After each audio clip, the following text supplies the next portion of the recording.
ডাক্তারি এক মহান পেশা, তবুও আমরা প্রায়শই ডাক্তারদের ব্যবসায়ী, কসাই ইত্যাদি বলে গালাগাল দেই। কিন্তু আমরা কি জানি ডাক্তারদের জীবন কতটা কমপ্লিকেটেড হয়? ব্যক্তিগত জীবন থেকে শুরু করে প্রফেশনাল লাইফ, সব দিক সামলে একজন ডাক্তারকে কিভাবে সার্ভাইভ করে বাঁচতে হয়, আজকের ড্রামাটি তার প্রমাণ। একদিকে পড়ে আছে বাবার মরদেহ, অন্যদিকে সেই শোক না কাটতেই রোগীকে বাঁচানোর আপ্রাণ চেষ্টা। একদিকে সংসারে ব্যর্থতার গ্লানি, অন্যদিকে রোগীকে সুস্থ করার আনন্দ। এভাবেই কাটে ডাক্তারদের জীবন।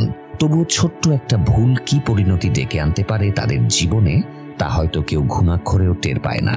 শেষে শুধু একটা কথায় মুখ ফুটে বেরিয়ে আসে, আহারে। তো আসুন দেখে আসি ডাক্তারদের বহুরূপী জীবন নিয়ে নির্মিত খুবই ফেমাস একটি ড্রামা, হসপিটাল প্লেলিস্টের এক্সপ্লেনেশন। বাঁশঝাড়ের আগে এই ড্রামাটি আর কেউই এক্সপ্লেন করেনি, তাই ভিডিওটি ভালো লাগলে অবশ্যই সাবস্ক্রাইব এবং শেয়ার করে বাঁশঝাড়ের পাশে থাকার অনুরোধ রইল। তো আসুন শুরু করা যাক মূল গল্প। দীর্ঘ 4 বছর পরে ইয়াং সিওক তার পরিত্যক্ত বাড়িতে আসে। সাথে তার ব্যাচমেট বান্ধবী সও হাওয়াংও ছিল। এরা দুজনে এখন ডাক্তার, যদিও তাদের ফ্রেন্ড সার্কেলে মোট 5 জন রয়েছে। আস্তে আস্তে আমরা সবার পরিচয় জানতে পারবো। আপাতত এদের দুজনের কাণ্ড কারখানা দেখি। দুজনে ভেতরে ঢুকে দেখে ঘুটঘুটে অন্ধকার। সিওক তার মাকে ফোন দিয়ে বলে এখানে ইলেকট্রিসিটির মিস্ত্রি পাঠিয়ে দিতে। কিছুক্ষণের মধ্যে দুজন টেকনিশিয়ান সেখানে চলে আসে। একজন সিঁড়ি নিয়ে লাইন চেক করতে উপরে উঠে যায়। হাওয়া তাকে সাবধান করে দেয় সার্কিট ব্রেকারটা বন্ধ করে দিতে এবং গ্লাভস পরে নিতে। কিন্তু সে কথা শেষ করার আগেই টেকনিশিয়ানটা কারেন্টে শক খেয়ে নিচে পড়ে যায়। ইয়াং সিওক দ্রুত ফোন করে অ্যাম্বুলেন্স ডাকে, আর হাওয়া ততক্ষণে আর অপেক্ষা না করে প্রাথমিক চিকিৎসা দিতে শুরু করে। বেশ কিছুক্ষণ সিপিআর দেওয়ার পর টেকনিশিয়ান চোখ মেলে তাকায়। ততক্ষণে অ্যাম্বুলেন্সও চলে আসে। হাওয়া কম্পাউন্ডারকে বুঝিয়ে বলে দেয় 7 মিনিট আগে এই লোক ইলেকট্রিক শক খেয়েছে আর তার ডান হাত কিছুটা পুড়ে গিয়েছে। ওকে সিপিআর দেয়া হয়েছে, কিন্তু সে এখনো আনস্টেবল। বাকিটা হাসপাতালে নিয়ে গেলে ডাক্তার বুঝে যাবে। এরপর টেকনিশিয়ানকে নিয়ে অ্যাম্বুলেন্স করে লোকজন চলে যায়। এদিকে হাসপাতালে হাওয়া এবং ইয়াং সিওকের আরেক বন্ধু ডাক্তার কিম জুন ওয়ানের মেজাজ খুব গরম।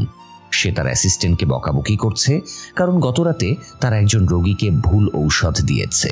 বকাবকি শেষ না হতেই কিমের কাছে একটা ফোন আসে, আর সে দ্রুত এমার্জেন্সি কেবিনে চলে যায়, যেখানে একটা সিরিয়াস হার্টের পেশেন্ট ভর্তি আছে। পেশেন্ট মাত্র 3 বছর বয়সী একটা বাচ্চা মেয়ে। কিম বাচ্চার মাকে জানায় পেশেন্টের অবস্থা খুবই ক্রিটিক্যাল। তাকে বাঁচাতে হলে 2-1 দিনের মধ্যেই সার্জারি করিয়ে আর্টিফিশিয়াল হার্ট ট্রান্সপ্ল্যান্ট করতে হবে। এটা শুনে বাচ্চার মা কাঁদতে কাঁদতে বলে সে গরিব মানুষ, অপারেশন করানোর মতো এত টাকা তার নেই। কিম মহিলাকে ভরসা দিয়ে বলে এখানে অনেকগুলো এজেন্সি আছে যারা গরিব দুস্থদের অপারেশনের খরচ দিয়ে সাহায্য করে। সে এরকম কোনো এজেন্সির কাছে সাহায্য নেওয়ার চেষ্টা করবে। কিম তার অ্যাসিস্ট্যান্টকে নির্দেশ দেয় এরকম কোনো এজেন্সির সাথে যোগাযোগ করার জন্য। সে নিজেও সাধ্যমতো চেষ্টা চালিয়ে যায়। পরের দিন হাওয়ার বয়ফ্রেন্ড ডাক্তার জাং তাকে হাসপাতালে নামিয়ে দিয়ে যায়। ডাক্তার জাংও একই হাসপাতালে নিয়োজিত আছে। হাওয়া সোজা তার চেম্বারে রোগী দেখতে বসে যায়। তখন তার কাছে একজন বৃদ্ধা রোগী আসে, সাথে বৃদ্ধার মেয়েও ছিল। হাওয়া বৃদ্ধার মাথায় সিটি স্ক্যান দেখিয়ে বলে ওনার মাথায় টিউমার এখন লাস্ট স্টেজে। এই মুহূর্তে টিউমার অপারেশন করে অপসারণও করা যাবে না, তাই টিউমার নিয়েই ওনাকে বেঁচে থাকতে হবে। তবে ওনার যা কন্ডিশন তাতে খুব বেশি সময় ওনার হাতে নেই। কথাগুলো শুনে বৃদ্ধার মেয়ে কাঁদতে শুরু করে। অবশ্য বৃদ্ধা বেশ শক্ত ধরনের মানুষ ছিলেন। তিনি মেয়েকে সান্ত্বনা দিয়ে বলেন কাঁদিস না মা, জীবনে তো অনেক বছরই বাঁচলাম, এতটুকুই যথেষ্ট। মা মেয়েকে বিদায় করে দিয়ে হাওয়ার মনটা বিষণ্ণ হয়ে যায়, কারণ সে চাইলেও তাকে আর বাঁচাতে পারবে না। একটু পরে তার ইমার্জেন্সিতে ডাক পড়ে। একজন পেশেন্টের হার্টবিট ড্রপ করছিল। হাওয়া দ্রুত গিয়ে তাকে সিপিআর দেয়, কিন্তু শেষ পর্যন্ত রোগীটাও মারা যায়। আরও একটা মন খারাপের ঘটনা নিয়ে হাওয়া বের হচ্ছিল, তখন সে সিসিইউ রুমের সামনে একজন মহিলাকে দেখতে পায়। হাওয়া মহিলাকে অনেকদিন ধরে এখানে আসা যাওয়া করতে দেখছে, তাই সে লিফট দিয়ে নামার সময় মহিলাকে জিজ্ঞাসা করে তার কি সমস্যা। মহিলা জানায় তার ছেলে 6 মাস ধরে হাসপাতালে ভর্তি, তার অপারেশন করে লিভার ট্রান্সপ্ল্যান্ট করা প্রয়োজন, কিন্তু পর্যাপ্ত টাকা জোগাড় করতে না পারায় এখনো অপারেশন করা যাচ্ছে না। মহিলার স্বামীও মারা গেছে অনেক বছর আগে। মরার সময় লোকটা একটা পয়সাও রেখে যায়নি। কথাগুলো শেষ করে মহিলা কাঁদতে কাঁদতে বসে পড়ে। হাওয়া তাকে কোনো রকমে সামলানোর চেষ্টা করে। অনেকগুলো মন খারাপের ঘটনা নিয়ে হাওয়া রিল্যাক্স হবার জন্য তার বয়ফ্রেন্ড ডাক্তার জাং এর সাথে বাইরে বসে টাইম স্পেন্ড করছিল। তখন তারা টিভিতে নিউজ দেখতে পায় রাস্তায় একটা বড় অ্যাক্সিডেন্ট হয়েছে, ফলে অনেকেই আহত হয়ে হাসপাতালে এসেছে। তারা উঠে দ্রুত ডিউটির জন্য রেডি হতে ভেতরে চলে যায়। ভেতরে হাওয়ার সাথে সেই মহিলার আবারও দেখা হয়। মহিলা হাওয়াকে খুবই আনন্দের সাথে জানায় তার ছেলেকে অপারেশনের জন্য একজন বিখ্যাত ডাক্তার এখানে আসছে, এবার তার ছেলে নিশ্চয়ই সুস্থ হয়ে যাবে। কথাটা শুনে হাওয়াও খুশি হয় এবং সে ডাক্তারের নাম জিজ্ঞাসা করে। মহিলা জানায় ডাক্তারের নাম প্রফেসর কং। নামটা শুনেই হাওয়ার মুখ থেকে হাসিটা হারিয়ে যায়, কারণ একটু আগের অ্যাক্সিডেন্টে যে কয়জন আহত হয়েছে তার মধ্যে প্রফেসর কংও একজন। হাওয়া দ্রুত প্রফেসর কং এর কন্ডিশন চেক করতে যায়। সে চেক করে বুঝতে পারে ওনার পক্ষে আর অপারেশন করা সম্ভব না। হাওয়া খুব দুশ্চিন্তায় পড়ে যায় যে সে এখন মহিলাকে কি জবাব দেবে। অনেক ভাবার পর সে একটা সাংঘাতিক রিস্ক নিয়ে ফেলে। সে তাদের আরেক বন্ধু লি ইকজুনকে দায়িত্ব দেয় প্রফেসর কং এর বদলে সে যেন ছেলেটার লিভার ট্রান্সপ্ল্যান্ট করে। দীর্ঘ সময় ধরে অপারেশন চলতে থাকে এবং একসময় অপারেশন সাকসেসফুল হয়। এরপর হাওয়া বাড়ি ফিরে আসে। রাতে হঠাৎ ফোনে তার ঘুম ভাঙে। একজন স্টাফ জানায় তিনি মারা গেছেন। এটা শুনে হাওয়া চমকে ওঠে এবং ভাবে সার্জারিতে কোনো ত্রুটি থাকায় ছেলেটা হয়তো মারা গেছে। কিন্তু স্টাফ তার ভুল ভাঙিয়ে দিয়ে বলে তাদের হাসপাতালের চেয়ারম্যান সাহেব, যিনি এতদিন ধরে কোমায় ছিলেন, তিনি আজ মারা গেছেন। আগামীকাল তার ফিউনারেলে সবাইকে উপস্থিত থাকতে বলা হয়েছে। ফিউনারেলে হাওয়া, ইয়াং সিওক, কিম, লি ইকজুন চারজনই উপস্থিত ছিল, কিন্তু তাদের নজর ছিল তাদের পঞ্চম বন্ধু জেওং অনের দিকে। এতগুলো বছর একসাথে থাকার পরেও তারা জানতোই না জেওং অন চেয়ারম্যানের ছেলে। সে নিজে থেকে কখনো তাদেরকে বলেনি। অতিথিদের সাথে মত বিনিময় শেষ করে জেওং বন্ধুদের কাছে আসে। তখন তারা তাকে জিজ্ঞাসা করে সে এতদিন তাদের কেন জানায়নি যে সে এত ধনাঢ্য ফ্যামিলির ছেলে। জেওং জানায় সে জীবনে যা কিছু অর্জন করেছে সবকিছু নিজের চেষ্টায়। তাছাড়া সে কখনো এসব ব্যাপারে কথা বলার প্রয়োজন মনে করেনি। একটু পর জেওং এরও ডাক পড়াতে সে আবার উঠে চলে যায়। পরের দিন জেওং এর সাথে বোর্ড প্রেসিডেন্টের মিটিং হয়। জেওং এর বাবা ভিআইপি ওয়ার্ডের দায়িত্ব পালন করতেন, তাই তার বাবার অবর্তমানে ভিআইপি ওয়ার্ডের দায়িত্ব তাকে দেয়া হচ্ছে। জেওং সিদ্ধান্ত নেয় সে ভিআইপি ওয়ার্ডের সব স্টাফদের নতুন করে সাজাবে, তাই সে তার বাকি 4 বন্ধুদের নিয়ে আলোচনায় বসে। সে বন্ধুদেরকে অফার করে ভিআইপি ইউনিটের দায়িত্ব নেয়ার জন্য, কিন্তু এখানে বেশ কিছু শর্ত ছিল যা তার বন্ধুদের পছন্দ হয় না। যেমন ছুটির দিনেও কাজ করতে হবে, যে কোনো সময় অপারেশনের জন্য রেডি থাকতে হবে এবং ব্যক্তিগত কোনো অজুহাত চলবে না। তবে এক্ষেত্রে সবার বেতন কয়েক গুণ বাড়িয়ে দেয়া হবে, সেই সাথে অন্যান্য ফ্যাসিলিটিও দেয়া হবে। কিন্তু সব শুনেও কেউ কেউ মনে করে জেওং তাদেরকে কেনা গোলাম করে রাখতে চাইছে। এত রুলসের মধ্যে থাকতে গেলে তাদের ব্যক্তি স্বাধীনতা হারিয়ে যাবে। যদিও লি ইকজুন জেওং এর প্রস্তাব মেনে নেয়, কারণ তার এমনিও আউটডোরে তেমন রোগী দেখার প্রয়োজন হয় না। কিন্তু হাওয়া এবং কিম সরাসরি না করে দেয়। তখন জেওং তাদের আরো সুযোগ সুবিধা বাড়িয়ে দেবার কথা বলে। এ সময় ইয়াং সিওক বলে ওঠে তার ফ্যাসিলিটিস লাগবে না, তার শুধু একটাই শর্ত, আর সেটা হলো তাদের পুরনো গানের ব্যান্ডটা আবারও চালু করতে হবে। ইয়াং সিওকের ছেলে মানুষই কথা শুনে হাওয়া এবং কিম দুজনই বিরক্ত হয়ে উঠে চলে যায়। তারা চলে গেলে জেওং জানায় যেভাবেই হোক হাওয়াকে তার ভিআইপি ইউনিটে প্রয়োজন, কারণ সে one of the best neurosurgeon. Young Seok জানায় সে হাওয়াকে যেভাবেই হোক মানিয়ে নেবে।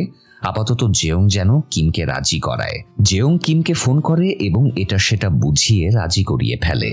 অন্যদিকে অনেক চেষ্টার পরে হাওয়াকে রাজি করিয়ে ফেলা হয়। তারপর দীর্ঘ বছর পর তারা গিটার, বেস, ড্রামস হাতে স্টেজে দাঁড়িয়ে পড়ে এবং গান পারফর্ম করে। এ সময় তাদের কলেজে সেই ওরিয়েন্টেশনের দিনটা মনে পড়ে যায়, যেদিন তাদের সবার প্রথমবারের মতো দেখা হয়েছিল।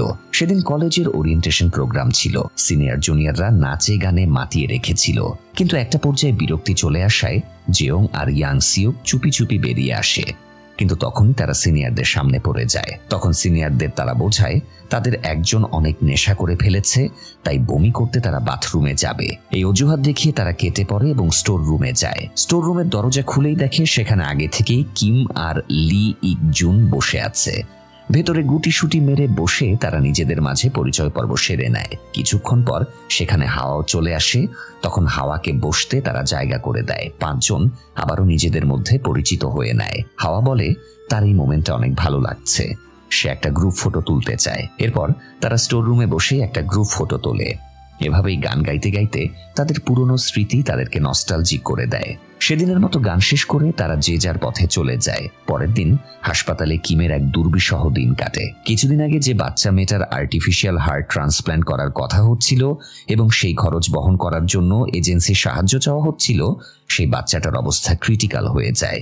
কিম দ্রুত গিয়ে বাচ্চাটাকে সিপিআর দেয়, কিন্তু শেষ পর্যন্ত বাচ্চাটাকে আর বাঁচানো যায় না। এই ঘটনায় কিম থেকে শুরু করে কার্ডিওলজি ইউনিটের সব স্টাফ আপসেট হয়ে পড়ে। কিম কোনো রকম নিজের আবেগ ধরে রেখে একা দাঁড়িয়েছিল। তখন বাচ্চাটার মা তার কাছে যায় এবং এতদিন ধরে বাচ্চার যথাসম্ভব চিকিৎসা করার জন্য তাকে ধন্যবাদ জানায়। বাচ্চা মায়ের ধন্যবাদ শুনে কিম আর নিজের আবেগ ধরে রাখতে পারে না। সে কান্না শুরু করে দেয়। রাতে সে বারে গিয়ে কষ্ট রিলিজ করতে তার বন্ধুর সাথে ড্রিঙ্ক করে আর কাঁদতে কাঁদতে বলে তার ডাক্তার হবার কোনো যোগ্যতাই নেই। সে একজন অপদার্থ, ব্যর্থ মানুষ। সে কালই ডাক্তারি ছেড়ে দেবে। ড্রিঙ্ক করতে করতে এরকম বকবক সে করতেই থাকে, কিন্তু তার বন্ধু একদম নীরব থাকে, কারণ কিমের এরকম আচরণ এই প্রথমবার সে দেখছে না। প্রায় প্রতি বছরই কিমের জীবনে এরকম একটা করে ঘটনা ঘটে আর সে মদ খেয়ে এমন মাতলামি করে। যাই হোক, সারা রাত শোকে দুঃখে কাটিয়ে সকালে কিম একটা সাংঘাতিক সিদ্ধান্ত নিয়ে ফেলে। সে কোনো কারণ ছাড়াই তার গার্লফ্রেন্ডের সাথে ব্রেকআপ করে ফেলে। তারপর সে হাসপাতালে যায়। লিফটে উঠতে গিয়ে সে হাওয়ার বয়ফ্রেন্ড ডাক্তার জাংকে দেখতে পায় যে অন্য একটা মেয়েকে কিস করছিল। এই দৃশ্য দেখে কিমের চোখ মুখ শক্ত হয়ে যায়। সে সিদ্ধান্তহীনতায় পড়ে এই কথা তার হাওয়াকে জানানো উচিত কিনা। অবশ্য কিম হাওয়াকে কিছু না জানালেও হাওয়া শীঘ্রই ডাক্তার জাংয়ের রিলেশনের ব্যাপারে জেনে যায়। আসলে ডাক্তার জাং নিজেই হাওয়ার কাছে এসে তার রিলেশনের কথা স্বীকার করে। ফলে হাওয়া তার সাথে ব্রেকআপ করে ফেলে। ব্রেকআপের কথাটা হাওয়া তার মাকেও জানায়। এরপর হাওয়া হাসপাতালে গিয়ে ক্যান্টিনে অন্য সতীর্থদের সাথে নাস্তা করছিল। তখন একটা অ্যাম্বুলেন্স আসতেই সে নাস্তা রেখে বেরিয়ে আসে। একটা বাচ্চা ছেলে মায়ের সাথে রাস্তা দিয়ে যাচ্ছিল। হঠাৎ তার খেলনা রাস্তায় চলে গেলে সে রাস্তা থেকে খেলনাটা তুলে আনার সময় একটা ট্রাক তাকে ধাক্কা দিয়ে দেয়। এতে ছেলেটির শরীরের বেশিরভাগ হাড়ই ভেঙে যায়। হাওয়া বাচ্চাটার মায়ের কাছে গিয়ে জিজ্ঞাসা করে অ্যাক্সিডেন্টের সময় সে ছেলেকে সিআরপি দিয়েছিল কিনা। বাচ্চাটার মা ইতস্তত করে জানায় সিআরপি কি সেটা সে বোঝে না। এটা শুনে হাওয়া তাকে বলে ঠিক সময় যদি সিআরপি দেয়া হতো তাহলে বাচ্চাটাকে বাঁচানোর একটা চান্স থাকতো, কিন্তু এখন আর কিছুই করার নেই। এতে বাচ্চাটার মা একদম আশাহত হয়ে পড়ে। তাদের এই কথাবার্তা এবং দৃশ্যটা ডাক্তার জাং পাশ দিয়ে যাবার সময় শুনেও দেখে ফেলে। তারপর সে সাবলীলভাবেই হাওয়াকে সাইডে ডেকে নিয়ে বলে ডাক্তারদের কাজ রোগীদের মনের আশা বাঁচিয়ে রাখা, তাদের মনকে ভেঙে দেয়া না। প্রেম আর চিকিৎসা দুটো এক জিনিস না। হাওয়া প্রথমে নিজের সদ্য ব্রেকআপ হওয়া এক্স বয়ফ্রেন্ডের সাথে কথা বলতে অস্বস্তি হচ্ছিল, তবুও সে ডাক্তার জাং এর কথার সাথে সহমত জ্ঞাপন করে, কারণ কর্মসূত্রে ডাক্তার জাং এই মেডিকেলের একজন প্রফেসর আর সে হাওয়ার অনেক সিনিয়র। যাই হোক, সারাদিন ক্লান্তিকর ডিউটি শেষে হাওয়া বন্ধুদের সাথে ক্লাবে যায়। ক্লাবে তারা বেশ ভালো সময় স্পেন্ড করে, কারণ পরের দিন তাদের অনেক বড় একটা অপারেশন আছে। বিশেষ করে অপারেশনের লিড সার্জন হিসেবে হাওয়াকে সিলেক্ট করা হয়েছে। অপারেশনটা মূলত একজনের মাথার পেছনের ব্রেইন টিউমার অপারেশন করা। হাওয়া যেহেতু নিউরোসার্জন, তাই এই অপারেশনের দায়িত্ব তার কাঁধেই পড়েছে। যাই হোক, অপারেশনটা প্রায় 13 থেকে 14 ঘন্টার দীর্ঘ একটা অপারেশন ছিল, তাই হাওয়ার একার পক্ষে সেটা কমপ্লিট করা কষ্টসাধ্য হয়ে যেত। তাই সে ব্যক্তিগত আক্রোশ দমিয়ে রেখে ডাক্তার জাংকে ফোন করে এবং আগামীকাল তাকে অপারেশনে হেল্প করার জন্য রিকোয়েস্ট করে।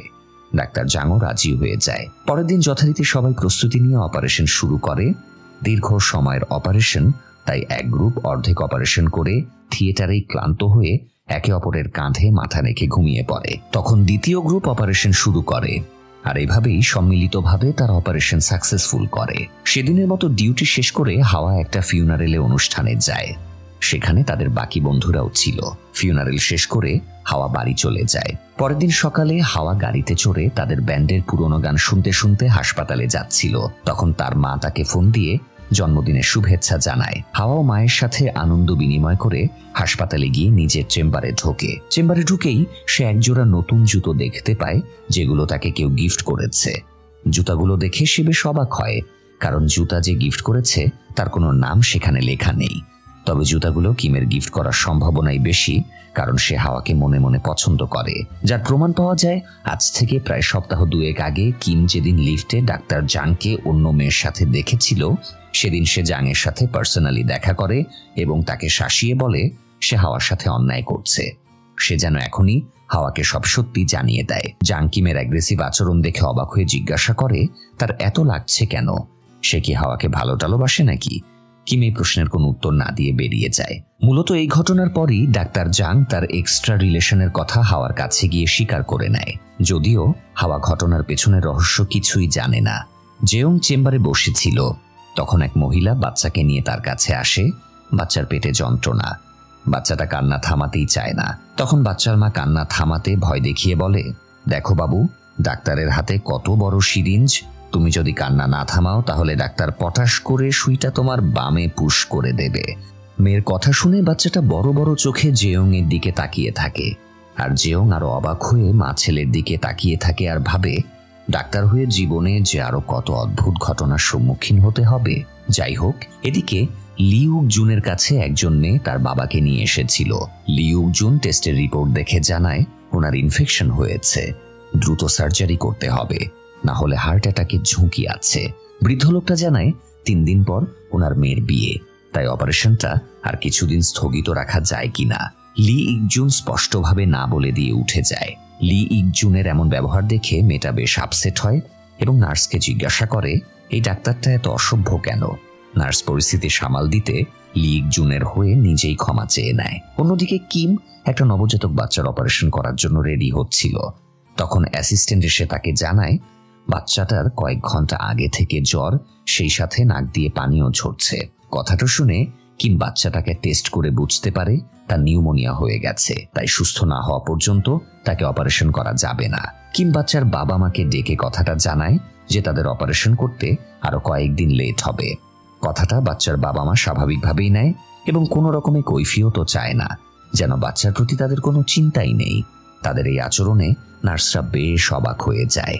নিজেদের কাজ শেষ করে সবাই স্টাফ রুমে আসে। এখানে তারা নানা গল্পগুজব করে, তারা উইকেন্ডে কি করবে সেই প্ল্যানও বানায়। কিন্তু ডাক্তারদের যেমন জীবন, তাতে প্ল্যান মাফিক কিছুই ঘটে না। যাই হোক, ডিউটি শেষে লি ইক জুন তার ছেলে উজুকে নিয়ে ঘুরতে বের হয়। ঘোরাঘুরি শেষ করে ক্লাবে আসে। ক্লাবে তারা 5 বন্ধুরা মিলে গান বাজনা করে। ছুটির দিনে সকাল হতেই হাওয়া গাড়ি নিয়ে বেরিয়ে পড়ে কোনো এক জঙ্গল ট্রিপে। সেখানে সে রিল্যাক্সিং সময় কাটাতে চায়। জেয়ং ম্যারাথন দৌড়ের জন্য শত শত মানুষের মাঝখানে রেডি হয়ে দাঁড়ায়, কিন্তু দৌড় শুরু হতেই সে সোজা পথে না গিয়ে উল্টো পথে দৌড় লাগায়, কারণ হাসপাতাল থেকে এমার্জেন্সি কল এসেছে। তার এই কাণ্ড দেখে সবাই ভেবে নেয় ও হয়তো পাবনা মেন্টাল হাসপাতাল থেকে পালিয়ে এসেছিল, আবার সেখানেই ফেরত যাচ্ছে। এদিকে হাওয়া একটা সুন্দর প্লেস দেখে সবেমাত্র ক্যাম্প খাটিয়ে বসেছিল। তখনই তার কাছে হাসপাতাল থেকে কল আসে, আর সে দ্রুত ক্যাম্প ভেঙে আবারও বেরিয়ে পড়ে। অন্যদিকে কিম গিয়েছিল গলফ খেলতে, কিন্তু তাকেও হাসপাতালে এমার্জেন্সি রোগী অ্যাডমিট হওয়ার কারণে খেলা মাঝখানে রেখেই চলে আসতে হয়। আর এভাবেই কেটে যায় ডাক্তারদের বহুল প্রতীক্ষিত ছুটির দিন। এভাবে কর্মব্যস্ততায় আরো একটা সপ্তাহ কেটে যায়। পরের উইকেন্ডে হাওয়া আবারও ট্রিপে বেরিয়ে পড়ে। এক বৃষ্টি স্নাত দিনে সে জঙ্গলে ক্যাম্প খাটিয়ে কফি খাচ্ছিল। তখন তার কাছে একটা ফোন আসে। হাওয়া ফোনের ওপারের মানুষটাকে বলে, আপনাকে না একটু আগে বললাম এখানে আসার প্রয়োজন নেই। কিন্তু হাওয়া কথাটা শেষ করার আগেই ছেলেটা সেখানে উপস্থিত হয়ে যায়। ছেলেটার নাম সিহং। হাওয়া সিহংকে দেখে বিরক্তি দেখানোর চেষ্টা করলেও আদৌতে তাকে দেখে খুশি হয়। হাওয়া সেই জুতো জোড়া পরে এসেছে যেগুলো তাকে কেউ জন্মদিনে গিফট করেছিল। সিহং জুতাগুলোর দিকে এক নজর তাকিয়ে বলে, এই জুতা জোড়া সেই সেদিন হাওয়ার ডেস্কে রেখে এসেছিল। কথাটা শুনে হাওয়া সিহং এর দিকে অবাক দৃষ্টিতে তাকিয়ে থাকে, আর সিহংও লাজুক হয়ে হাসতে থাকে। পরের দিন সকালে লি উক জুন চেম্বারে বসেছিল। এক বৃদ্ধ তার কাছে ভিজিটে আসে। বৃদ্ধর অভিযোগ লিভার ট্রান্সপ্ল্যান্ট করার পর সে নাকি বুড়ো হয়ে গেছে। আগে তাকে 70 বছরের বয়সে 40 বছরের যুবকের মতো দেখতে লাগতো। মেয়ে মহিলারা তাকে দেখলেই গান জুড়ে দিত, খোকা বাবু যায় লাল জুতো পায়। আর এখন সে লাল জুতো পরা তো দূরের কথা, ঠিকমতো হাঁটতেই পারে না। শব্দ সেই লিভার ট্রান্সপ্ল্যান্টের। বৃদ্ধের কথাবার্তা শুনে ডাক্তার নার্স সবাই হেসে ফেলে। লি ইক জুন তাকে বোঝায় তার বয়স অলরেডি 80 পেরিয়ে গেছে। 80 ছোড়াকে তো বুড়ো লাগবে, এটাই স্বাভাবিক। রোগীর সাথে কথাবার্তা শেষ করে লি ইক জুন তার বোন লি ইক সুনের সাথে দেখা করতে যায়। লি এর বোন সুন মিলিটারিতে চাকরি করে। সে আপাতত অসুস্থ হয়ে এই হাসপাতালে চিকিৎসা নিচ্ছে। কেবিনে লি ইক জুনের আরেক ভাই উপস্থিত ছিল। লি ইক জু ভেতরে ঢুকতেই তার বোন মজা করে তার অন্য ভাইয়ের সাথে লিকে পরিচয় করিয়ে দেয়। ভাইয়া দেখো, বানরের মতো দেখতে এই লোকটা আমার ডাক্তার। লিও অপরিচিতর ভান ধরে নিজের ভাইয়ের সাথে হ্যান্ডশেক করে বলে, হ্যালো স্যার, আমি এই হুতুম প্যাঁচা রুগীটার ডাক্তার। এভাবে 3 ভাই বোন হাসি ঠাট্টা তামাশা করতে থাকে। এদিকে জেওং তার আরেক সহকর্মীর সাথে আলোচনা করছিল ইদানিং তাদের ভিআইপি ইউনিট ফাঁকা ফাঁকা হয়ে যাচ্ছে, তেমন একটা রোগীও আসছে না। তবে এবার একজন কংগ্রেস নেতা সিম ইয়াংসু এখানে লিভার ট্রান্সপ্ল্যান্ট করাতে চাইছে। নেতাকে ওনার ছেলে নিজেই লিভার ডোনেট করবে। এই ছেলে একসময় বিশাল বজ্জাত ছিল, মানুষের হাড় মাংস জ্বালিয়ে খেত। সেই ছেলে যে এরকম আদর্শ হয়ে উঠবে সেটা একদম ভাবাই যায় না। যাই হোক, অপারেশনের জন নেতা ভিআইপি ইউনিটের 4টি কেবিনই বুক করে নিয়েছে, যাতে তাদের ব্যাপারটা সম্পূর্ণভাবে গোপন থাকে, বাইরের কেউ কিছু জানতে না পারে। এভাবে গল্পে গল্পে তারা নিজেদের কাজে চলে যায়। অন্যদিকে হাসপাতালে আরেকটা সিরিয়াস কেস চলে আসে। একজন গর্ভবতী মহিলা ভর্তি হয়, যার বাচ্চা পেটে থাকতেই অসুস্থ। আসলে বাচ্চাটার গ্রোথ এতটাই অস্বাভাবিক হয়েছে যে বাচ্চাটার মাথাই নেই, তাই বাচ্চাটাকে জীবিত ডেলিভারি করা বেশ কঠিন। আবার ডেলিভারি যদি হয়ও, তবুও পৃথিবীর আলো দেখার সাথে সাথেই বাচ্চাটা সার্জারি করাতে হবে।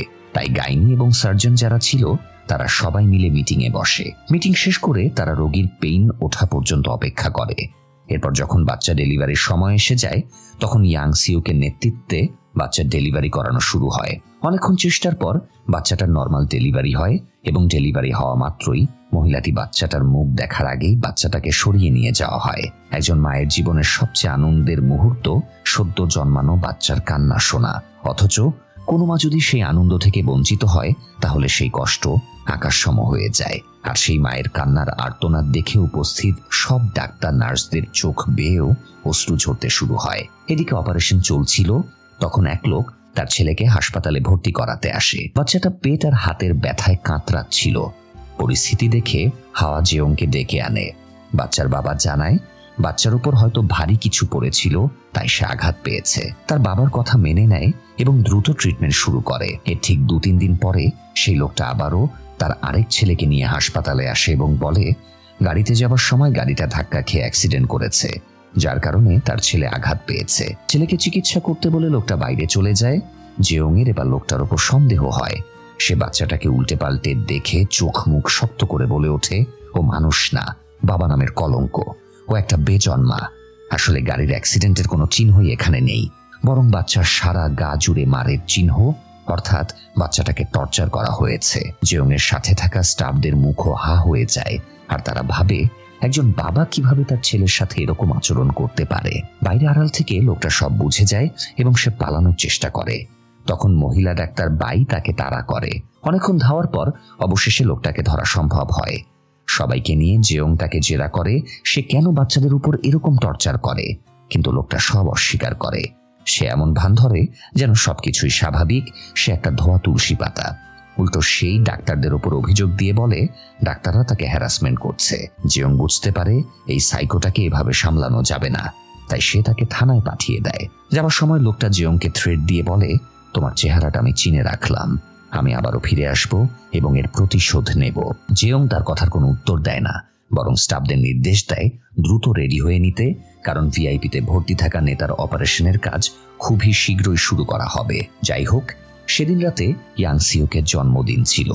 বন্ধুরা মিলে তার জন্মদিনের সেলিব্রেশন করেই পরের দিন জেওং টিম মেম্বারদের নিয়ে নেতার অপারেশনে লেগে পড়ে।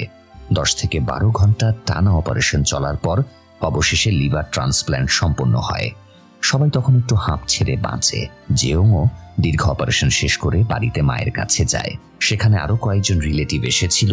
সবার সাথে খাওয়া, গল্পগুজব, ঠাট্টা, হাসি তামাশায় তার ভালোই সময় কাটে। আসলে ডাক্তারদের জীবন এরকম দিন রোজ আসে না, কালক্রমে এসে যায়। তাই সেদিন তারা আনন্দের বাঁধ ভেঙে ফেলতে চায়। জেওংও তেমনি নিজের আনন্দ উজাড় করে দেয়, কারণ পরের দিন থেকেই তো আবার তার সেই ব্যস্ততাময় দিন শুরু হয়ে যাবে। সকালে হাওয়া ডিউটির জন্য আসছিল। পার্কিং লটে আচমকা কোথা থেকে সাইকেল নিয়ে লি ইক জুন চলে আসে, আর সাইকেলটা হাওয়ার হাতে ধরিয়ে দিয়েই বাথরুমে দৌড় লাগায়। হাওয়া সাইকেল ধরে বলে, ওই হারামি বজ্জাত, আমি কি পার্কিং মাস্টার? তোর সাইকেল এখানেই ফেলে গেলাম। পেটে চেপে দৌড়াতে দৌড়াতে লি উক জুন বলে, ভাই প্লিজ সাইকেলটাকে পার্ক করে ক্যাফেতে গিয়ে কফির অর্ডার দে, চিন্তা করিস না, বিল আমার।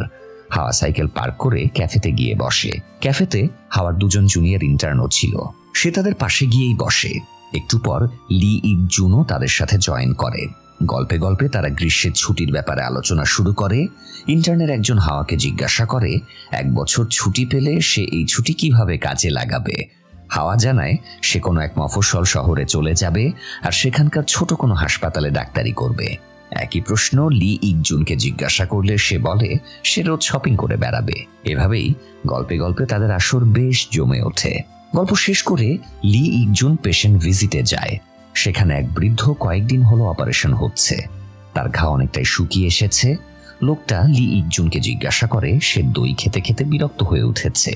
লি ইকজুন জানায় কাল থেকে তাকে স্বাভাবিক খাবার খেতে দেয়া হবে। লোকটা জিজ্ঞাসা করে সে মাংস খেতে পারবে নাকি। তার মনটা মাংস মাংস করছে।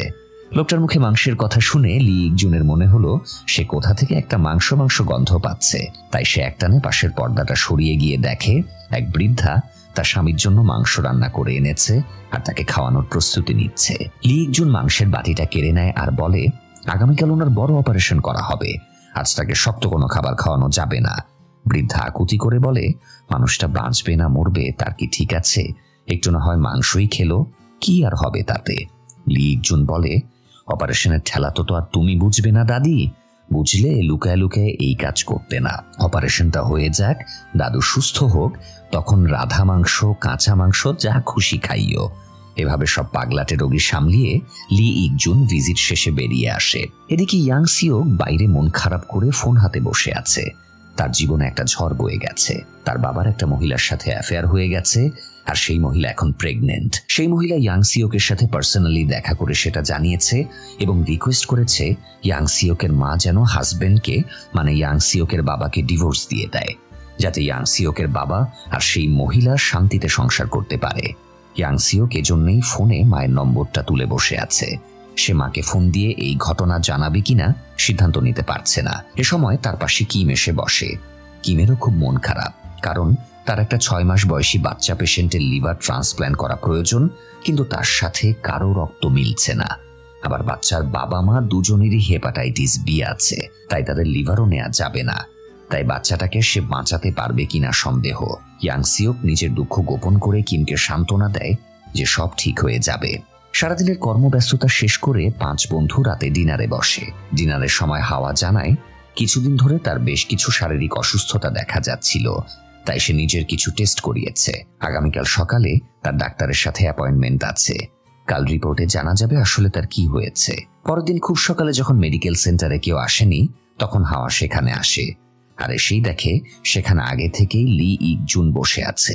হাওয়া তাকে জিজ্ঞাসা করে সে এখানে কি করছে। লি ইকজুন জানায় তার ঘুম আসছিল না, তাই এখানে বসে আছে। বেশ কিছুক্ষণ চুপচাপ বসে থাকার পর হাওয়া জিজ্ঞাসা করে রিপোর্টে যদি আমার ক্যান্সার ধরা পড়ে তাহলে কি হবে। লি ইকজুন ভরসা দিয়ে বলে চিন্তা করো না, আমি সারিয়ে দেব।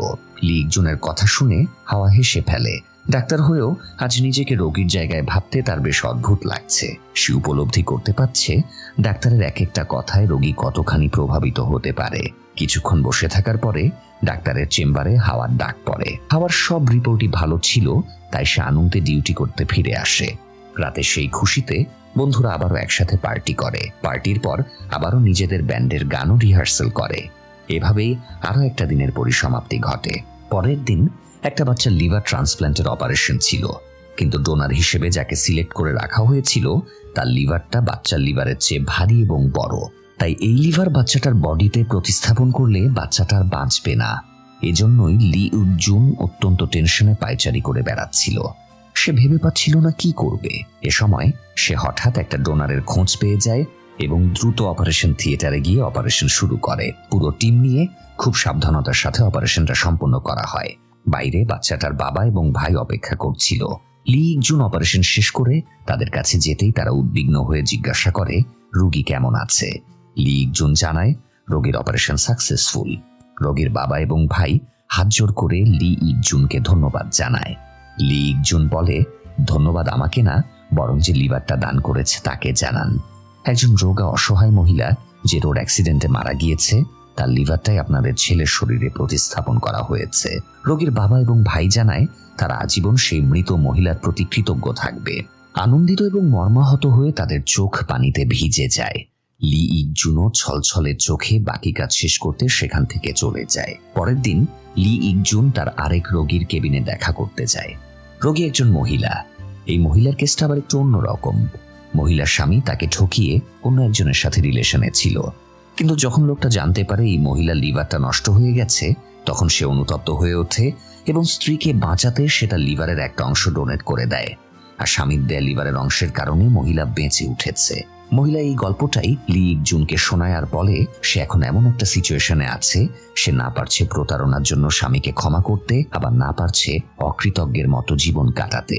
লি ইকজুন মহিলাকে বোঝায় ভুল মানুষেরই হয়। মহিলা অসুস্থ থাকাকালীন তার স্বামী তাকে অনেক সেবা করেছে, তাই মহিলার উচিত স্বামীকে ক্ষমা করে দেয়া। মহিলা লি ইকজুনের কথায় ছোট করে একটা হাসি দেয়। এদিকে আবার আরেক অঘটন ঘটে গিয়েছে। ইয়াং সিওকের বাবা অসুস্থতার বাহানা দেখিয়ে ইয়াং সিওকের এই হাসপাতালে এসে ভর্তি হয়েছে। ইয়াং সিওক তাই আর উপায় না পেয়ে বাধ্য হয়ে তার মাকে খবরটা জানিয়ে দেয়। সেই সাথে এতদিন পর সে তার মাকে এই সত্যিটাও জানিয়ে দেয় যে তার বাবার অন্য মেয়ের সাথে রিলেশন আছে এবং সেই মহিলা প্রেগনেন্ট। এই কথা শুনে ইয়াং সিওকের মা সোজা হাসপাতালে চলে আসে এবং নিজের স্বামীকে খুঁজে বের করে। মহিলা এসে দেখে তার স্বামী সেই মেয়ের সাথে খুব জমিয়ে খাওয়া দাওয়া করছে। এটা দেখে সে আর সহ্য করতে না পেরে বাথরুম থেকে এক বালতি পানি এনে প্রবেশ করে মেয়েটার মাথায় ঢেলে দেয়। তারপর নিজের স্বামীকে গালাগাল শুরু করে। হারামি লুইচ্চা, বুইড়া বয়সে ভীমরতি হয়েছে, এত জোর কোথা থেকে আসে? তোমার ঝুনঝুনিটা কেটে ফার্ম গেটে ভিক্ষা করতে লাগিয়ে দেব, তখন দেখব তোমার জোর কোথা থেকে বের হয়। স্ত্রীকে অপ্রস্তুত ভাবে দেখে তো ইয়াং সিওকের বাবার অবস্থা একদম কাহিল।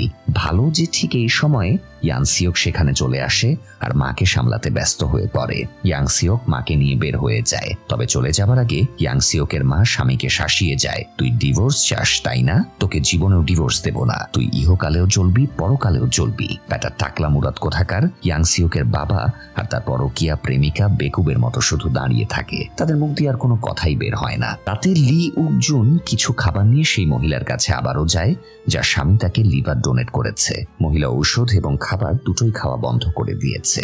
লি ইকজুন মহিলার কাছে গিয়ে বলে, আমিও আপনার মতোই প্রতারিত। আমার স্বামী আমার সাথে প্রতারণা করে অন্য কারোর সাথে চলে গিয়েছিল। আমার কাছে ফেলে গিয়েছিল ছোট একটা শিশু, চাকরি, বাচ্চা, পার্সোনাল জীবন সব সামলাতে গিয়ে এক একবার আমার মনে হতো বেঁচে থাকা অর্থহীন। তবু আমি সব সামলে নিয়েছি। আমি আমার স্ত্রীকেও ক্ষমা করে দিয়েছি আর নিজের জীবনকেও নতুন করে সাজিয়েছি। কোনো প্রতারকের জন্য নিজের জীবনকে নষ্ট করার কোনো মানেই হয় না। আপনিও আপনার স্বামীকে ক্ষমা করে দিন। জীবনটা যেভাবে আছে সেভাবেই মেনে নিয়ে বাকিটা জীবন নিজের মতো করে বাঁচুন, তবেই আপনি সুখী হতে পারবেন। লি ইকজুনের কথা শুনে মহিলা কেঁদে ফেলে আর জিজ্ঞাসা করে, আপনার কাছে পানি আছে? মহিলাকে পানি এগিয়ে দিতেই সে সাথে সাথেই ঔষধ খেয়ে নেয়। লি ইকজুনের মুখেও হাসি ফুটে ওঠে। মানুষের জীবন বড়ই বৈচিত্র্যময়, তাই না দর্শক? মহিলা চ্যাপ্টারটা ক্লোজ করে পরের দিন সকালে লি ইকজুন চেম্বারে গিয়ে বসে। তখন পুরো একটা ফ্যামিলি তাদের বাবাকে নিয়ে তার কাছে আসে। প্রাথমিক টেস্টে লিভার ক্যান্সার ধরা পড়েছে। লি ইকজুন তাদের আশ্বস্ত করে অপারেশনের পর তিনি সুস্থ হয়ে যাবেন। এদিকে হাওয়া গার্ডেনে এক্সারসাইজ করছিল। তখন কিম পাউরুটি নিয়ে হাফ হাফ ভেঙে হাওয়াকে দেয় আর নিজেও খেতে খেতে গল্প করছিল। তখন দৌড়ে জেয়ং সেখানে আসে আর আনন্দের সাথে বলে যে বাচ্চাটাকে ভ্যাকুয়ামে রাখা হয়েছিল সেই বাচ্চাটা আজ হাগু করেছে, আর হাগুর রং একদম টকটকে হলুদ। খাওয়ার সময় হাগুর কথা শুনেই দুজনের গলা পর্যন্ত গিয়ে খাবার আটকে যায়। তখন জেয়ং তাদের বলে, পাউরুটি সব তোরাই খেয়ে নিলি, আমার জন্য নেই? কিম উঠে চলে যেতে যেতে বলে, না নেই, কারণ এগুলো এখন হাগু হয়ে গেছে। হাওয়াও কিছু না বলে চুপচাপ উঠে চলে যায়। আর জেয়ং বলে ভাবতে থাকে, আশ্চর্য, এরা রেগে গেল কেন? সেদিনের বাবা মায়ের গ্যাঞ্জামের পর বেশ কয়েকটি দিন কেটে গেছে। ইয়াং সিওকের মায়ের সাথে দেখা হয়নি, তাই সে সন্ধ্যায় ডিউটি শেষ করে মায়ের সাথে দেখা করার জন্য বের হয়। বের হবার সময় সে একজন জুনিয়র ইন্টার্ন ডাক্তারকে গাইনি বিভাগের দেখাশোনা করতে বলে যায়। ইয়াং সিওক বের হয়ে সব অর্ধেক পথ গিয়েছে, তখনই একটা ঝামেলা হয়ে যায়। একজন নার্স ইন্টার্নকে এসে জানায় একজন প্রেগনেন্ট পেশেন্টের প্রচুর ব্লিডিং হচ্ছে। ইন্টার্ন কি অবস্থা দেখে একদম ঘাবড়ে যায়। সে দ্রুত ইয়াং সিওককে ফোন দেয়। ইয়াং সিওকও বাধ্য হয়ে মায়ের কাছে যাওয়া বাদ দিয়ে ট্যাক্সি ঘুরিয়ে আবারও হাসপাতালের দিকে রওনা দেয়, কিন্তু তার পৌঁছাতে 6 থেকে 7 মিনিট লেগে যাবে। তাই সে ফোনে ইন্টার্ন ডাক্তারকে ইনস্ট্রাকশন দিয়ে দেয় কিভাবে সিজার করে বাচ্চাটা বের করা যাবে। ইন্টার্ন কাঁপা কাঁপা হাতে পেটের কয়েকটা লেয়ার কেটে ফেলে। ততক্ষণে ইয়াং সিওকও এসে পৌঁছায় এবং সে বাচ্চাটাকে অক্ষত এবং জীবিতভাবে মায়ের পেট থেকে বের করে আনে। নিজের জীবন অন্ধকার রেখেও ডাক্তাররা ঠিক এভাবেই অন্যদের দুনিয়ার আলো দেখায়। তাই ডাক্তারদের গালি দেওয়ার আগে আমাদের অন্তত একবার হলেও ভাবা উচিত। যাই হোক, এদিকে একটা বাচ্চা যখন দুনিয়ার আলো দেখতে পেল, অন্যদিকে আরেকটা বাচ্চার তখন দুনিয়ার শেষ মুহূর্তে উপস্থিত। এতদিন ভ্যাকুয়ামে যে বাচ্চাটাকে রাখা হয়েছিল সেই বাচ্চাটার সার্ভাইভ করতে পারবে না। জেয়ং বাচ্চার বাবা মাকে কথাটা জানায়। এরপর সে নিজেও একা একা বসে কাঁদছিল। তখন কিম সেখানে আসে। জেয়ং কিমকে বলে সে যেন বাচ্চাটার বাবা মাকে রিকোয়েস্ট করে তারা যেন বাচ্চাটাকে গবেষণার জন্য ডোনেট করে, কারণ এই রোগটা একেবারেই বিরল। আর কোনো বাচ্চা যাতে ভবিষ্যতে চিকিৎসা পেয়ে মারা না যায় ওনারা যেন সেই সুযোগটা করে দেন। কিম বাচ্চার বাবা মাকে কথাটা জানায়। বাচ্চার বাবা মাও রাজি হয়ে যায়। তারা দুজনেই বাচ্চার কাছে যায়। বাচ্চার মা বাচ্চার মাথায় আলতো করে হাত রাখতেই এই শান্তির পরশে বাচ্চাটা ঘুমিয়ে পড়ে চিরদিনের জন্য। পরের দিন লি ইক জুন হাসপাতালে এসে দেখে এক বৃদ্ধর সাথে নার্সদের তর্কাতর্কি চলছে। বৃদ্ধর মেয়ের লিভার নষ্ট হয়ে গেছে, তাই বৃদ্ধ জেদ ধরেছে সে তার নিজের লিভারটা মেয়েকে দেবে। বৃদ্ধের হইচই শুনে লি ইক জুন তার কাছে গিয়ে বলে, স্যার আপনার সাথে আমি এক কাপ কফি খেতে চাই। এরপর বৃদ্ধ লোকটাকে পেশেন্ট ওয়ার্ডের সামনে থেকে সরিয়ে নিয়ে গিয়ে লি ইক জুন তাকে বোঝায় আপনার বয়স হয়ে গেছে, তাছাড়া আপনার লিভার অত্যন্ত ফ্যাটি, সেটাতে চর্বি জমে গেছে। এই লিভার আপনার মেয়ের কোনো কাজেই আসবে না, তাই আর কয়েকটা দিন অপেক্ষা করুন। আশা করা যাচ্ছে ততদিন কোনো মৃত ব্যক্তির লিভার ম্যানেজ হয়ে যাবে। লি ইক জুনের কথাতে বৃদ্ধ কিছুটা শান্ত হয় এবং স্বাভাবিকভাবেই মেয়ের কেবিনে চলে যায়। ডিউটি শেষ করে 5 বন্ধু ডিনারে যায়। সেখানে খাওয়ার সময় ইয়াং সিওক জানায় তার মা তার বাবাকে ডিভোর্স দিতে রাজি হয়েছে। সে মায়ের সামনে হাত জোর করে বসে কান্নাকাটি করে মাকে রাজি করিয়েছে। এখন মা আর বাবা দুজনেই অসুস্থ সম্পর্ক থেকে মুক্তি পাবে আর দুজনে নিজের মতো করে স্বাধীন জীবন কাটাতে পারবে। জেয়ং ইয়াং সিওককে ফাজলামি করে বলে, তোর এক্স পালিয়ে যাওয়ার পরেই দেখছি তুই বেশ বুঝদার হয়ে গিয়েছিস। ইয়াং সিওক বলে সে তার এক্সকে ভুলে গিয়েছে, কিন্তু তার চোখে মুখে স্পষ্ট ছাপ ফুটে ওঠে সে এখন তার এক্সকে ভুলতে পারেনি। এদিকে মাঝখানে বেশ অনেকটা দিন কেটে গিয়েছে। সেদিনের মেয়েটির জন্য এখনো ডোনার খুঁজে পাওয়া যায়নি। মানে যে মেয়েটির বাবা নিজের লিভার মেয়েকে দিয়ে দেওয়ার জন্য জেদ করছিল সেই মেয়েটির কথা বলছি। মেয়েটির নাম ইউমিন। ইউনিটে লি ইক জুন ইউমিনের ব্যাপারে স্টাফদের সাথে কথা বলছিল। তার অবস্থা দিনকে দিন খারাপ হয়েই চলছে। তাছাড়া ইদানিং তার বাবাকেও আসতে দেখা যাচ্ছে না। লি ইক জুন স্টাফকে জিজ্ঞাসা করে ইউমিনের বাবার ফোন নম্বর আছে কিনা। এ সময় ইউমিনের বাবা হাসপাতালে প্রবেশ করে। তাকে দেখে সবার চোখ কপালে উঠে যায়। ওনাকে দেখে চেনাই যাচ্ছিল না। শরীরে মেদ চর্বি ঝরিয়ে একদম শুকনো হয়ে গিয়েছে। লি ইক জুন ওনার সাথে আলাদাভাবে কথা বলে। লোকটা জানায় সে সারা জীবন বিদেশে থেকেছে। সে তার মেয়ের কোনো কেয়ারই করতে পারেনি। মেয়ের জন্য তার কোনো অবদানই নেই, তাই সে নিজের লিভার মেয়েকে ডোনেট করে জীবনের শেষবারের জন্য হলেও মেয়ের জন্য কিছু করতে চায়। লি ইক জুন এবার আর লোকটার কথাকে অগ্রাহ্য করার সুযোগ পায় না। সে লোকটার শেষ ইচ্ছা পূরণের প্রতিশ্রুতি দেয়। এদিকে জেয়ং নিজের ডেস্কে বিষণ্ণ মনে বসে আছে। সে ডেস্ক ক্যালেন্ডার বের করে একটা মার্ক করা তারিখ দেখছিল। এই তারিখে সে দেশ ছেড়ে অন্য কোথাও চলে যাবে, যদিও সে কাউকে এখনো এ ব্যাপারে কিছু জানায়নি। এ সময় তার মায়ের ফোন আসে। মায়ের সাথে কথা বলার সময় জেয়ং এর মা বলে তার এবার একটা বিয়ে করা উচিত। সে তো এমনি হাওয়াকে পছন্দ করে, সে তো চাইলেই হাওয়াকে মনের কথাটা জানাতে পারে। জেয়ং মায়ের কথাকে গুরুত্ব না দিয়ে পরে কথা বলবে বলে ফোনটা রেখে দেয়। এরপর সে স্টাফ রুমে যায় আর সেখানে আগে থেকেই হাওয়া এবং লি ইক জুন খাবার নিয়ে বসেছিল। সে তাদের সাথে খাবার খায়। কিম তাদের সাথে যোগ দিতে পারেনি, কারণ তার একটা জরুরি অপারেশন চলছিল। আবার ইয়াং সিওকও পেশেন্ট ভিজিটে আটকে পড়েছিল। তার কাছে এক দম্পতি এসেছে। মহিলাটি প্রেগনেন্ট, কিন্তু তার জরায়ুর মুখে ইনফেকশন হয়েছে। মহিলাটি খুব চিন্তিত। সে কিছুতেই চায় না তার বাচ্চাটার অ্যাবর্শন হয়ে যাক। ইয়াং সিওক দম্পতিকে বুঝিয়ে বলে বাচ্চার কোনো ক্ষতি না করেই সামান্য সার্জারিতেই তাকে সুস্থ করা সম্ভব, তাই চিন্তার কোনো কারণ নেই। এদিকে যেহেতু এরা দুজনে ডিউটিতে ব্যস্ত ছিল, তাই ওদিকে ওরা তিনজনে খাওয়ার পর্বটা সেরে নেয়, কারণ একটু পর তাদেরকে ডিউটিতে জয়েন করতে হবে। খাওয়া শেষে জেয়ং হাওয়াকে নিয়ে বেরিয়ে আসে। লি ইক জুন খাবারগুলো পরিষ্কার করার জন্য রয়ে যায়। আরেকটা স্টাফ রুমে এসে জেয়ং হাওয়াকে বলে তুই এখানে একটু বস, তোর সাথে আমার জরুরি কথা আছে। জেয়ং হাওয়াকে বলে এতদিন ধরে তোরা ডেড লং লেগ নামের যে সাহায্য সংস্থার নাম শুনেছিস, সেখান থেকে গরিব রোগীদের জন্য অর্থ সহায়তা আসতো, সেই সংস্থাটা আসলে আমিই চালাই। হাওয়া জেয়ং এর কথা শুনে অবাক হয়ে যায় এবং বিস্ময় প্রকাশ করে। তাহলে তুই সেই মহান ব্যক্তি? জেয়ং বলে সে এতদিন ধরে এই সংস্থা চালিয়ে এসেছে, কিন্তু সে কিছুদিনের ভেতর হাসপাতাল ছেড়ে চলে যাবে, তাই এই সংস্থার কার্যক্রম চালিয়ে নেওয়ার জন্য নতুন কাউকে প্রয়োজন। জেয়ং হাওয়াকে রিকোয়েস্ট করে সংস্থাটা চালানোর জন্য। হাওয়াকে ইতস্তত করতে দেখে জেয়ং বলে ফান্ড নিয়ে চিন্তা করিস না, এই সংস্থার ফান্ড আসে ভিআইপি ইউনিটের রেভিনিউ এর শেয়ার থেকে। সব শুনে হাওয়া এই সংস্থার দায়িত্ব নিতে রাজি হয়ে যায়। জেয়ং আপাতত তাকে ব্যাপারটা গোপন রাখতে বলে। সময় হলে সে নিজেই সবাইকে জানাবে। হাওয়া বিকেলে আউটডোরে রোগী দেখে এসে হাত মুখ ধুচ্ছিল, তখন লি ইকজুন তাকে ক্যান্টিনে খেতে যাবার জন্য বলে। হাওয়া একটু লাজুক হয়ে বলে তারা সিহংকেও সাথে নেবে কিনা। লি ইকজুন অনিচ্ছা সত্ত্বেও রাজি হয়ে যায়। হাওয়া সিহং এর প্রশংসা জুড়ে দেয়, ছেলেটা অনেক ভালো, ও যদি আর্মি ছেড়ে না আসতো তাহলে এতদিনে অনেক উন্নতি করত। লি ইকজুন হাঁপ ছেড়ে বলে, সেটাই, কেন যে সে আর্মি ছেড়ে ডাক্তারিতে আসলো। যাই হোক, তারা ক্যাফেতে গিয়ে খেতে বসে এবং বিভিন্ন টপিকে আলোচনা করতে থাকে। এদিকে ইয়াং সিওক তার মাকে নিয়ে লয়ারের কাছে যায় তার বাবা মায়ের ডিভোর্সের পরবর্তী কোর্ট হিয়ারিং কবে সেটা জানার জন্য। সেদিনের ডিউটি শেষ করে লি ইকজুন বাড়ি ফিরে দেখে তার ছেলের প্রচন্ড জ্বর। সারা রাত ছেলেকে সামলাতে সে হিমশিম খেয়ে যায়। ভোরে সে হাওয়াকে ডেকে আনে, কারণ সকালে লি ইকজুনের একটা জরুরি অপারেশন আছে। হাওয়া আসার পর লি ইকজুন তাকে নিয়ে খেতে বসে। হাওয়া লি ইকজুনকে কিছুক্ষণ ঘুমিয়ে নিতে বলে।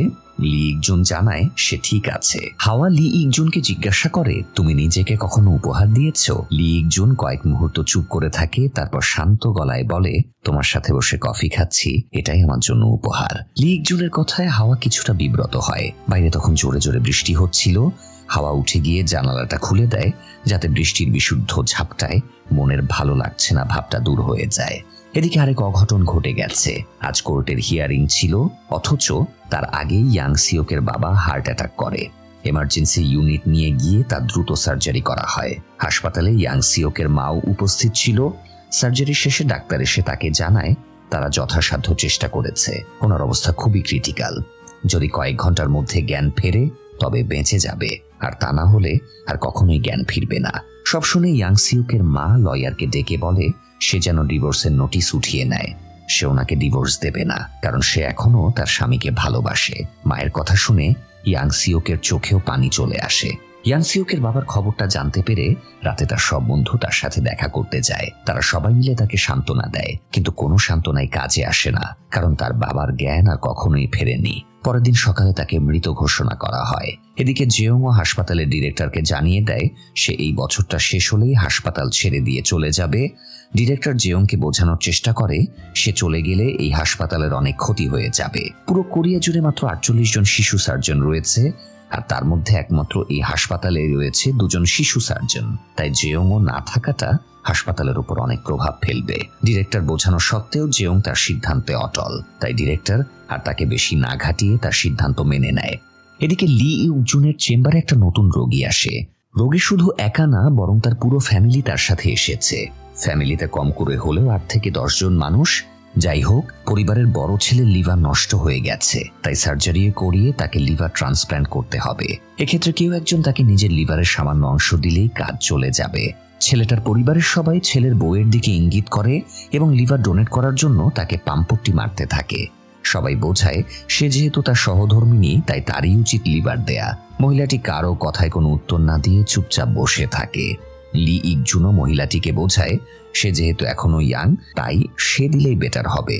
তখন মহিলাটি সবার সামনে লিভার ডোনেট করতে রাজি হয়ে যায়। কিন্তু যখন শ্বশুরবাড়ির লোকেরা চলে যায় তখন মহিলাটি লি ইকজুনকে বলে, আপনি আমার টেস্টগুলো করাবেন এবং করানোর পর সবাইকে বলবেন আমার লিভারে ঝামেলা আছে, আমার লিভার ওনার সাথে ম্যাচ করবে না। আসলে আমি এই বয়সে নিজেকে কেটে কুটে লিভার দিতে চাই না। কথাগুলো বলেই মহিলাটি কাঁদতে শুরু করে। লি ইকজুন মহিলাকে শান্ত করতে বলে, চিন্তা করবেন না, অন্য কোনো একটা উপায় ঠিকই বের করে নেওয়া যাবে।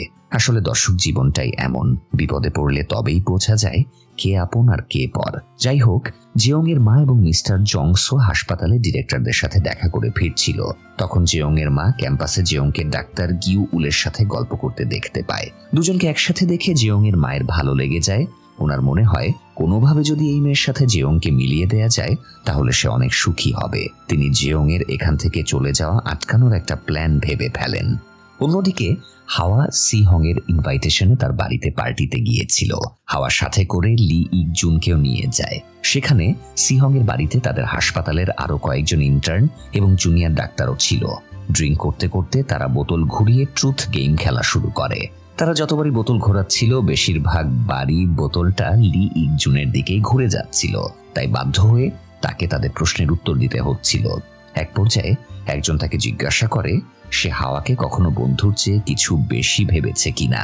লি ইকজুন প্রশ্নটা এড়িয়ে যাবার চেষ্টা করছিল, কিন্তু তার চোখ মুখের ভাবে সিহং বুঝে যায় যেহেতু সিহং হাওয়াকে পছন্দ করত, তাই লি ইকজুনের ফিলিংস তার সহ্য হচ্ছিল না। তাই সে কথা ধরে লি ইকজুনকে জিজ্ঞাসা করে, আপনি হাওয়াকে পছন্দ করেন তাই না? ওনার জন্য আপনার মনে ফিলিংস আছে।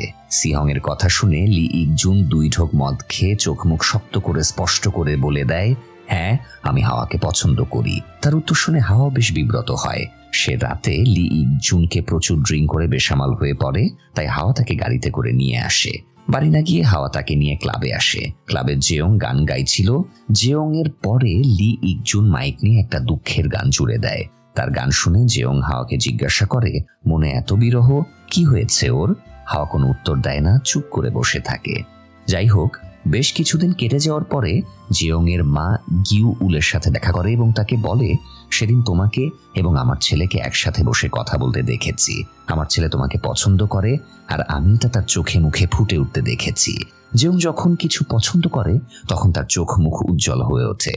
তাই আমি তোমাকে একটা রিকোয়েস্ট নিয়ে এসেছি। জেয়ং এই শহর এবং হাসপাতাল ছেড়ে চলে যেতে চায়। তুমি তাকে এখান থেকে চলে যাওয়ার হাত থেকে আটকাবে। আমার বিশ্বাস তুমি তাকে বারণ করলে সে আর কোথাও যাবে না। তুমি প্লিজ একবার তাকে বোঝাও। গিউ উল বেশ টেনশনে পড়ে যায়, তার হাত কাঁপতে শুরু করে। তখন জেয়ং এর মা তার হাত ধরে ভরসা দিয়ে বলে সে যেন একবার চেষ্টা করে দেখে। গিউ উলও ওনার কথা মেনে নেয়। এদিকে সিহং হাওয়ার কাছে গিয়ে বলে সেই হাসপাতালের চাকরি ছেড়ে দিচ্ছে এবং অন্য শহরে মুভ করছে। হাওয়া তাকে বোঝায় সেই হাসপাতাল যথেষ্ট ইমপ্রুভ করছে আর কয়েক বছরের মধ্যে সে বিভাগীয় প্রধান হিসেবে প্রমোশন পাবে, তার ক্যারিয়ার একদম সেটেল হয়ে যাবে। কিন্তু সিহং হাওয়ার কোনো কথা শোনে না। সে স্পষ্ট জানিয়ে দেয় সে তার ক্যারিয়ারের সিদ্ধান্ত নিয়ে ফেলেছে। এটা বলে সে উঠে চলে যায়। সিহং চলে যাবার পরে লি ইকজুন হাওয়ার কাছে আসে এবং তাকে খেতে যাবার জন্য বলে। খেতে যাবার পথে তারা ইয়াংসিউককে চেম্বারে তাকে ডাকতে যায়। ইয়াংসিউক রুমে অন্ধকার করে বিমর্ষ করে বসেছিল দেখে তারা জিজ্ঞাসা করে তার কি হয়েছে। ইয়াংসিউক জানায় তার বাবা মৃত্যুর আগে একটা উইল করে রেখে গেছে। উইল অনুযায়ী তার বাবার সব সম্পত্তির মালিক এখন সে। তার বাবা চায় সে ডাক্তারি ছেড়ে দিয়ে তার বাবার কোম্পানির দায়িত্ব নেক। মূলত এটা নিয়ে সে চিন্তিত। হাওয়া এবং লি ইকজুন তাকে ভেবেচিন্তে সঠিক সিদ্ধান্ত নেওয়ার সাজেশন দেয়। ইয়াংসিওক আউটডোরে রোগী দেখছিল, তখন একজন প্রেগনেন্ট পেশেন্ট আসে। ইয়াংসিওক মহিলার বাচ্চার অবস্থান জানার জন্য আল্ট্রাসোনো করে, কিন্তু বাচ্চার কোনো হার্টবিট পাওয়া যায় না। সে মহিলাকে জানায় তার বাচ্চাটা হয়তো মারা গেছে। অনেক সময় বাচ্চা পেটে থাকাকালীন হঠাৎ বাচ্চার হার্টবিট বন্ধ হয়ে যায় আর গর্ভের বাচ্চা মারা গেছে। এই সত্যিটা বোধহয় কোনো মায়ের পক্ষেই হজম করা সম্ভব হয় না। মহিলা প্রথমে শূন্য চোখে ইয়াংসিওককে বলে, ডাক্তার সাহেব আমার বাচ্চাটা কি সত্যিই মারা গেছে? কথাটা বলেই মহিলা পেটে হাত দিয়ে কান্নায় ভেঙে পড়ে। এদিকে লি ইকজুন হাওয়াকে একটা সুন্দর জায়গায় নিয়ে যায়। হাওয়া জিজ্ঞাসা করে, এত সুন্দর জায়গায় নিয়ে আসলে ব্যাপার কি? লি ইকজুন বলে, তোমার কাছে আমি একটা সাজেশন চাই। আমার একটা খুব ভালো বন্ধু আছে, আমাদের বহু বছরের বন্ধুত্ব, কিন্তু একটা সময় আমি তাকে ভালোবেসে ফেলি। তাকে যদি আমি আমার ভালোবাসার কথাটা বলে দেই তাহলে আমাদের সম্পর্কটা অস্বস্তিকর হয়ে যাবে। আর যদি কাপুরুষের মতো কথাটা তাকে না জানাই তাহলে বাকিটা জীবন আফসোস নিয়ে কেটে যাবে। এখন তুমি আমাকে বলো আমার কি করা উচিত? হাওয়া বুঝতে পারে লি ইকজুন কথাগুলো তাকেই বলছে, তাই সে বেশ বিব্রত বোধ করে। ব্যাপারটা লি ইকজুন বুঝতে পেরে সে হাওয়ার কাঁধে হাত রেখে বলে, সময় নিয়ে ভাবো, আবার যদি আমি ফিরে আসব তখন উত্তরটা জানিও। এই বলে লি ইকজুন হাওয়াকে একা রেখেই বেরিয়ে যায়। অন্যদিকে জেয়ং হাসপাতাল কাজ সব ছেড়ে দিয়ে ধর্মযাজক হয়ে চার্চে চলে যাওয়ার প্রস্তুতি নিচ্ছিল। তখন গিউ উল তার সামনে গিয়ে দাঁড়ায় এবং বলে, আমি জানি না আমি কেন কাঁদছি, কিন্তু এটা সত্যি যে আমি আপনাকে ভালোবাসি। আপনি হাসপাতাল ছেড়ে চলে গেলে আমি একা হয়ে যাব। আপনি প্লিজ হাসপাতাল ছেড়ে যাবেন না। আপনি ঈশ্বরের পাশে না থেকে আমার পাশে থাকুন প্লিজ। কথাগুলো বলেই গিউ উল কান্নার ধস নামিয়ে দেয়। জেয়ংও তখন উঠে দাঁড়িয়ে গিউ উলের কাছে যায় এবং এক মুহূর্ত দেরি না করে তাকে কিস করে দেয়। অবশেষে তাদের মিলনের মধ্য দিয়ে শহর জুড়ে মৌসুমের প্রথম তুষারপাতের প্রতিটা প্রাণে ভালোবাসা জাগিয়ে তোলে। অবশ্য হাওয়ার মনে লি ইকজুনের জন্য ভালোবাসা জন্মেছিল কিনা সেটা আমরা জানি না। হয়তো কিছু মানুষ সম্পর্কের রং বোঝে না। শুভ্র তুষারের মতোই ভালোবাসা চাপা রাখে মনের গোপন ঘরে। তবে আর যাই হোক, বন্ধুত্বের চেয়ে তীব্র ভালোবাসা যে আর কোনো সম্পর্ক হতে পারে না সেটা আমরা খুব ভালোভাবেই বুঝতে পারি। দর্শক, শুভ্র শীতের আগমনী বার্তা দিয়ে এই সুন্দর ড্রামাটি এখানেই শেষ হয়ে যায়। আশা করি ড্রামাটি এক্সপ্লেনের মাধ্যমে আপনাদেরকে ডাক্তারদের জীবনের অজানা অনেকগুলো দিক দেখাতে পেরেছি। তাই ড্রামাটি যদি ভালো লেগে থাকে ভিডিওটিতে লাইক দিন, চ্যানেলটি সাবস্ক্রাইব করুন এবং শেয়ার করে ছড়িয়ে দিন বন্ধুদের মাঝে। আর হ্যাঁ, নিজের শরীরের যত্ন নিন, সুস্থ থাকুন, ভালো থাকুন। কাউকে যেন ডাক্তারের কাছে যেতে না হয় সেই কামনা নিয়েই আজকের মতো শেষ করছি। দেখা হবে পরের আয়োজনে। ধন্যবাদ আপনাদের সবাইকে।